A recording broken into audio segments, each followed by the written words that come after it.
Hello everyone, welcome to concept. My name is Dharmendra.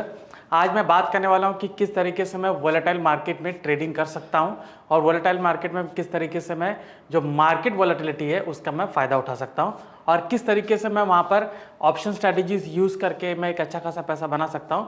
आज वो हम डिस्कस करेंगे, ठीक है। तो पहले हम ये डिस्कस करेंगे कि वोलेटाइल मार्केट जो होता है वो हम उसको आइडेंटिफाई कैसे करेंगे और वोलेटाइल मार्केट में हम एक चीज़ ज़रूर ध्यान देंगे कि उस पर हमारा रिस्क काफ़ी हद तक उसमें मिनिमाइज रहे ताकि मुझे कोई अच्छा खासा उसमें प्रॉफिट हो सके, ठीक है। तो चलिए डिस्कस करते हैं वोलेटिलिटी का फ़ायदा कैसे उठाया जाता है और वोलेटाइल मार्केट को हम पहले आइडेंटिफाई कैसे करेंगे, ठीक है। तो पहले हम देखते हैं कि वोलेटाइल मार्केट एक्चुअली होता क्या है, ठीक है। तो जब भी हम बात करेंगे वोलेटाइल मार्केट के बारे में, ठीक है, तो वोलेटाइल मार्केट में देखिए कि हम ये नहीं कहेंगे कि पर्टिकुलरली किसी लेवल के बीच में ही मार्केट ज़्यादा घूमता है, जैसे कि ये सपोर्ट या रेजिस्टेंस हो गया, ठीक है। आप देखोगे कि मार्केट में टू मच वोलेटिलिटी होती है, मतलब मार्केट कैसा है कि इस तरफ से ऐसे ऐसे जाता है, फिर ऐसे ऐसे आता है, ठीक है, फिर ऐसे ऐसे हाई पूरा ऐसा ब्रेक करके फिर आता है, फिर ऐसे ऐसे जाता है, फिर ऐसे आता है, फिर ऐसे ऐसे ब्रेक करके ऐसे ऐसे जाता है, ठीक है। यहाँ पर आपको एक चीज़ ध्यान देने वाली बात है कि पूरा यूनिफॉर्म नहीं होता है कि एक ही लेवल पे जाए, ठीक है। मतलब वो ज़्यादातर आप देखोगे जो एक ही लेवल से बार बार रिजेक्ट होकर नीचे जाके और वापस से एक ही सपोर्ट पे एक ही लेवल पे वहाँ से बाउंस बैक करता है, वो ज़्यादातर साइडवेज में होता है, ठीक है। वोलेटाइल मार्केट में आपको क्या होता है कि दोनों ओर आपको मौका मिलता है, कॉल ऑप्शन पुट ऑप्शन दोनों में हमें बाय सेल करने का मौका इसमें मिलता हुआ है, ठीक है। तो यहाँ पर देखिए होता क्या है कि जैसे कि मेरा एक ये रेजिस्टेंस है, ठीक है, मेरा एक ये रेजिस्टेंस है और मेरा एक सपोर्ट है, ठीक है। तो वोलेटाइल मार्केट में क्या होता है, जब प्राइस इस सपोर्ट लेवल पे आता है तो लोग यहाँ पर क्या करेंगे, यहाँ पर जनरली कॉल ऑप्शन को बाय करते हैं, ठीक है, मतलब एज ए ऑप्शन बायर, और लोग यहाँ पर क्या करते हैं, पुट ऑप्शन को बाय करते हैं, ठीक है, पीई बाय किया जाता है, ठीक है। लेकिन यहाँ पर हम सबको जानने की बहुत ज़रूरत है, मैंने इसको वोलेटाइल मार्केट का नाम दिया है। क्या नाम दिया है इसका? वोलेटाइल, ठीक है। मार्केट जब वोलेटाइल होता है तो आप ये देखोगे कि उसके ऑप्शन का जो प्राइस होता है उसमें भी काफ़ी फ्लक्चुएशन होता है,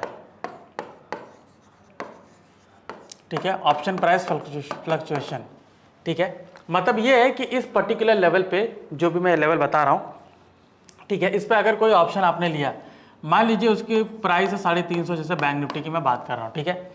तो आप ये देखिए कि 350 में अगर आप वहाँ पर उसको बाय करने की कोशिश कर रहे हो, वो इतना ज़्यादा फ्लक्चुएट होता है कि यहाँ पर जो कैंडल है, कैंडल अगर छोटा सा भी मूव करती है ऊपर या नीचे, ठीक है, तो वहाँ पर आपको 30-40 पॉइंट का डिफरेंस नज़र आ जाता है। वोलेटाइल मार्केट में अक्सर यही होता है कि ऑप्शन का जो प्रीमियम है उसमें बहुत ज़्यादा फ्लक्चुएशन देखने को मिलता है। तो ज़्यादातर लोग क्या सोचते हैं कि यहाँ पर जैसे ऑप्शन बाइंग है, यहाँ पर ऑप्शन सेलिंग करेंगे तो उनका यहाँ पर एसएल हिट होने का चांसेस ज़्यादा हो जाता है, ठीक है। मतलब ये है कि वो लोग जो स्टॉप लॉस लगाएंगे वहाँ पर 30-40 पॉइंट ऑलरेडी वहाँ पर उनको ऐसा ऊपर नीचे माइनस दिखना शुरू हो जाएगा। अभी इसमें आप देखोगे कि जब वहाँ पर 30-40 पॉइंट यहाँ पर नेगेटिव होता है तो अगर उसमें उन्होंने बहुत अच्छी क्वांटिटी ली है, ठीक है, 20 लॉट 30 लॉट 50 लॉट ऐसा लिया है, तो उनको काफ़ी हद से ज़्यादा वहाँ पर नुकसान दिखने को शुरू होता है। तो यहाँ पर होता क्या है कि उनमें एक पैनिक आ जाता है, ठीक है।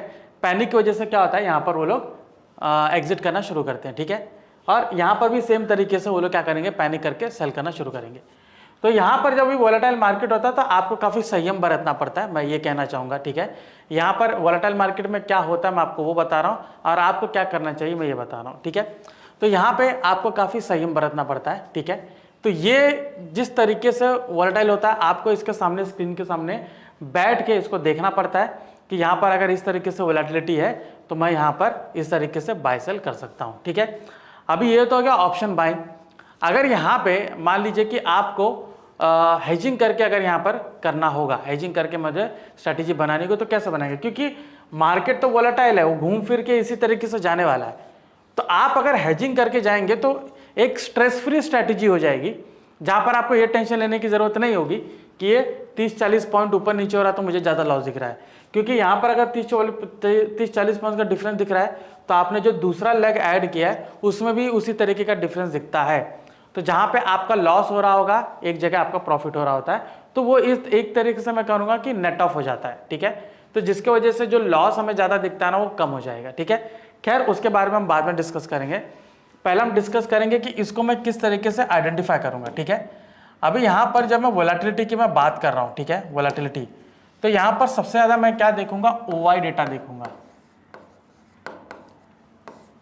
ठीक है, ओवाई डेटा देखूंगा।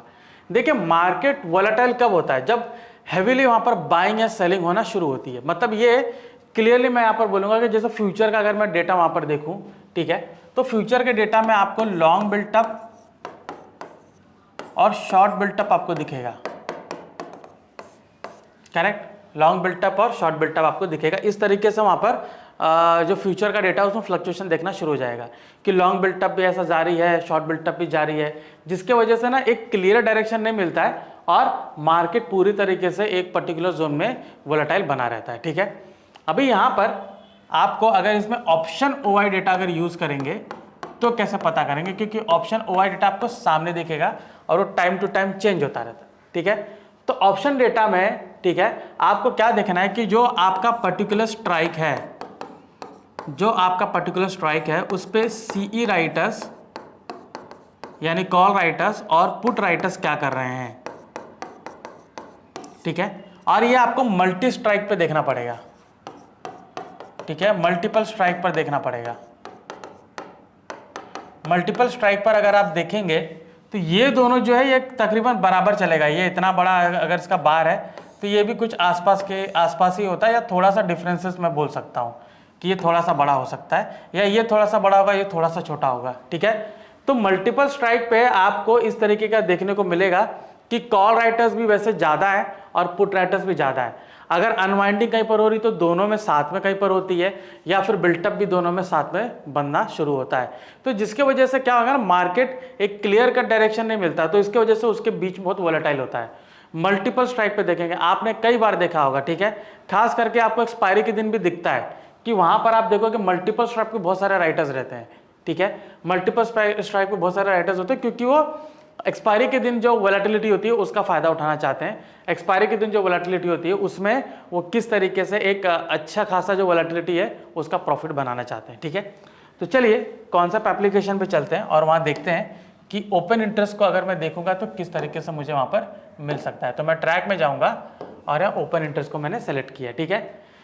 तो ओपन इंटरेस्ट को जैसे यहाँ पर बजाज फाइनेंस है, ठीक है, फिलहाल बजाज फाइनेंस में तो मैं यहाँ पर क्या देख रहा हूँ कि फिलहाल ऊपर की ओर ये अब ये एक्सपायरी दूर है, तो यहाँ पर आप देख सकते हो कि ऊपर की ओर कॉल राइटर्स ज़्यादा है और नीचे की ओर पुट राइटर्स ज़्यादा है, ठीक है। अभी पुट राइटर्स का अगर आप मैं यहाँ पर देखूंगा तो इस तरीके से बहुत ज़्यादा बना हुआ है, ठीक है। लेकिन आपको अगर कंडीशन देखना है, ज़्यादातर कंडीशन वोलेटाइल मार्केट में आपको किस तरीके की दिखेगी, ज़्यादातर आपको ये दिखेगी, ये आप देख रहे हैं करंट लेवल पे, ठीक है, जो 7200 का लेवल है, ठीक, और 7100 का लेवल है 7200 का, ठीक है। यहाँ पर देखिए कॉल राइटर्स और पुट राइटर्स देखिए दोनों ऑलमोस्ट सिमिलर, ऑलमोस्ट सेम है, मतलब ज़्यादा डिफरेंसेस नहीं है। इसमें देखिए कितना है, यहाँ पर 3,16,000 कॉल राइटर्स हैं और 3,24,000 पुट राइटर्स हैं, ठीक है। पुट राइटर्स में थोड़ा सा 18,000 माइनस हुए, कॉल राइटर्स में एडिशन हुआ है, ठीक है। यहीं पर अगर मैं ऊपर की ओर जाऊँ 7,200 वाले में, तो वहाँ पर देखिए 7,200 वाला था, ठीक है। तो अगर 7,100 वाले में आएंगे तो वहाँ पर देखिए 1,90,000 राइटर्स हैं और 1,80,000 पुट राइटर्स हैं, ठीक है। मतलब कॉल राइटर्स 1,90,000 हैं और 1,80,000 पुट राइटर्स हैं और दोनों में एडिशन हुआ है। तो आपको वोलेटिलिटी इस टाइम पे दिखेगी, जब भी आपको ऐसा दिखेगा कि यहाँ पर दोनों राइटर्स जो हैं वो हटने का नाम नहीं ले रहे हैं और इस तरीके से एडिशन हो रहा है, और अगर वहाँ पे सब्ट्रैक्शन हो रहा है तो दोनों का साथ में होता है, तो जिसके वजह से क्या होता है कि मार्केट में काफ़ी वोलेटिलिटी यहाँ पर आपको दिखती है, ठीक है। अभी हमने ये देख लिया कि मार्केट आज वोलेटाइल रह सकता है, ठीक है। हमने ओपन इंटरेस्ट को देखा और ज़्यादातर मैंने देखा कि किस तरीके से मार्केट यहाँ पर जो डेटा क्या कह रहा है कि मार्केट ज़्यादा वोलेटाइल रह सकता है, ठीक है। तो देखिए उसमें अगर मैं ऑप्शन स्ट्रैटेजीज अगर करना चाहूँगा तो किस तरीके से मैं कर सकता हूँ, ठीक है। तो यहाँ पर हम क्या करेंगे ट्रेडिंग में, ठीक है, ट्रेडिंग सेलेक्ट करेंगे और यहाँ पर स्ट्रैटेजी बिल्डर पर जाएंगे, ऑप्शन आर्किटेक्ट, ठीक है। ऑप्शन आर्किटेक्ट अभी जैसे कि मैंने आपको बताया था कि ये साइडवेज रहेगा, मतलब बीच में फ्लक्चुएट करेगा, ठीक है, दो लेवल्स के बीच में फ्लक्चुएट करेगा। तो ये हम क्या करेंगे, ये कस्टम वाले में भी जा सकते हैं और ऑसिलेट वाले में भी जा सकते हैं, तो मैं ऑसिलेट को सेलेक्ट करूंगा, ठीक है। तो देखिए यहाँ पर आपको न्यूमरस स्ट्रैटेजीज है, ठीक है, न्यूमरस स्ट्रैटेजीज यहाँ पर क्लियरली आप देख रहे हैं आपके सामने कुल मिला के यहाँ पर 10 स्ट्रैटेजीज हैं, ठीक है, जिसमें कैलेंडर कॉल है, कैलेंडर पुट है, diagonal call, diagonal put, short guts, short straddle है, शॉर्ट स्ट्रैंगल भी है, ठीक है, फिर शॉर्ट कॉल कॉन्डर है, शॉर्ट आयरन बटरफ्लाई है, शॉर्ट पुट कॉन्डर है, ठीक है। तो यहाँ पर शॉर्ट कॉल कॉन्डर लगा सकते हो या फिर हम यहाँ पर शॉर्ट स्ट्रैडल भी लगा सकते हैं, ठीक है। खैर शॉर्ट स्ट्रैगल बहुत कॉमन है तो मुझे थोड़ा उसको ज़्यादा हेज करना पड़ेगा, तो मैं शॉर्ट गट्स में जा सकता हूँ। शॉर्ट गट्स में मैंने क्यों चुना है, क्योंकि यहाँ पर मुझे थोड़ा वाइडर रेंज मिलने की संभावना है, ठीक है। सिमिलरली शॉर्ट कॉल काउंटर या शॉर्ट पुट काउंटर में जाऊंगा तो मुझे रेंज थोड़ा बड़ा मिलेगा, ठीक है। ध्यान रखिए कि जब भी मैं वोलेटाइल मार्केट में अगर मैं ट्रेड करना चाह रहा हूँ तो मुझे रेंज थोड़ा बड़ा चाहिए। रेंज बड़े होने की वजह से क्या होगा कि अगर उसके बीच में फ्लक्चुएट कर रहा है तो मुझे प्रॉफिट ज़्यादा होने की संभावना है। रेंज जब तक आपको बड़ा नहीं मिलेगा आपका प्रॉफिट नहीं होगा, ठीक है। और रेंज बड़ा होने का एक भी फायदा है कि ब्रेक इवन काफ़ी दूर होता है, तो इसका मतलब ये कि लॉस वहाँ पर आपको काफ़ी कम होने की संभावना है, ठीक है। चलिए यहाँ पर देखते हैं, जैसे कि ये मैंने शॉर्ट गट्स को मैंने सेलेक्ट किया, ठीक है।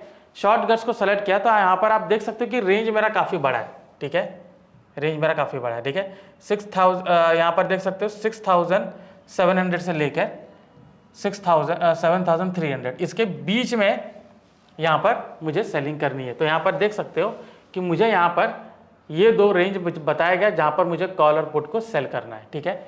कॉल और पुट को सेल करना है, ये पर्टिकुलर प्राइस दिया गया है और ये मेरा प्रॉफिट का रेंज बताया है। तो देख सकते हो कि रेंज मेरा काफ़ी बड़ा है। तो अगर मैं इसको यहाँ पर देखता हूँ कि मेरा लॉस प्रॉफिट कितना हो सकता है, लॉस कितना हो सकता है, तो यहाँ पर आप देखिए कि अगर प्राइस है 6620 के नीचे अगर जाता है तो मुझे वहाँ पर लॉस दिख रहा है, ठीक है। 6000 11000 ऐसा करके मुझे लॉस दिख रहा है। और ऑब्वियसली लॉस मेरा यहाँ पर दिखेगा, मुझे यहाँ पर 21650 का लॉस दिख रहा है। PNL अगर आप मैं देखो एक्सपायरी के दिन मुझे इतना दिख रहा है, अगर आज ये घूमता है तो आज मुझे लॉस ज़्यादा दिखेगा। लेकिन अगर ये चीज़ मैं एक्सपायरी तक अगर होल्ड करता हूँ, ठीक है, क्योंकि ज़्यादातर ये आपको वोलेटिलिटी उसी टाइम पे मिलती है। तो यहाँ देख सकते हो मेरा मैक्सिमम लॉस 21650 है और यहाँ पर मेरा प्रॉफिट 20850 है, ठीक है, मैक्सिमम। और यहाँ पर मुझे नीचे क्यों अगर जाएगा तो मुझे इतना लॉस दिखेगा, ठीक है। तो जैसे कि मैंने कहा कि मुझे रेंज थोड़ा बड़ा चाहिए, तो देख सकते हो कि यहाँ पर रेंज मैंने आइडेंटिफाई करके यहाँ पर रखा हुआ है। तो अगर इस बीच में रहता है, ठीक है, ज़्यादातर मेरा फेवरेबल रेंज कौन सा होगा, 6940 से लेकर 7140 तक, क्योंकि इसमें मुझे 20,000 रुपये कुछ मुझे मिल रहे हैं, ठीक है।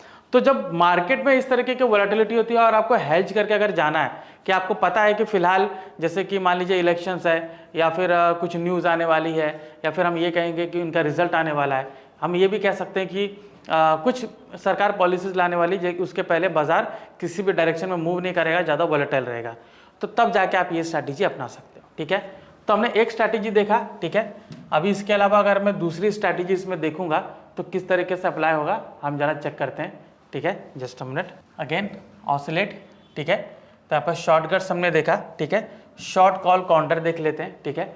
शॉर्ट कॉल काउंटर में ये है कि मुझे लेग्स थोड़ा ज़्यादा ऐड करने पड़ेंगे, ठीक है। यहाँ पर शॉर्ट कॉल काउंटर का एक फ़ायदा है कि इसमें जो लॉस है वो भी आपका काफ़ी लिमिटेड होता है, ठीक है।